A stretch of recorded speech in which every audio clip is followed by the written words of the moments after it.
You know how people say the money game? It is truly a game. There's no ifs and buts about it.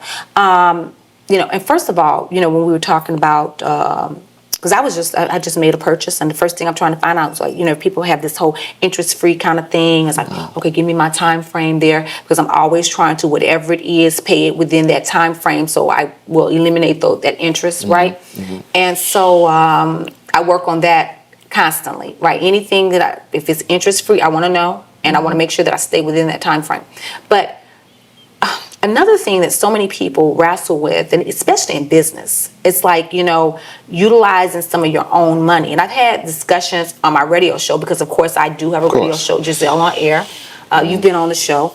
And I've had an opportunity to interview so many individuals in business and who are wealthy individuals.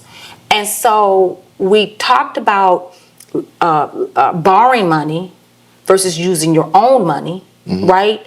And how that kind of works. Well, one of the things that we know, when we borrow somebody's money, you're not borrowing that money for free. You have to pay for that money, right? But the ideal of business is that we don't use our own money, right? We use somebody else's money, right?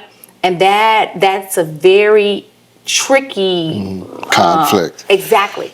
Because now, so what happens is, my philosophy and theory is that you do put some of your own money in the game. And so you can't get other individuals to put money often on the table if they feel that, hey, look, this is a project, you're passionate about it, you want it to happen, but guess what? You're not willing to put any skin in the game. Right?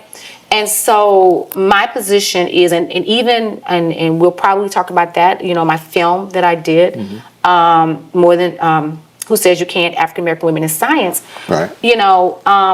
We were able to get investors, I did crowdfunding, we did events, but I also put some of my own resources in it. And so it's just kind of understanding what works for you when it comes to money. Well, one of the things that I've come to the conclusion is there's no one way or no one approach to being successful in business. Exactly. Because, in America, there's only 3 things you can do. You can buy, sell, and trade. There you go. And depending on your leverage, depending on what degree of success you have with either. Exactly.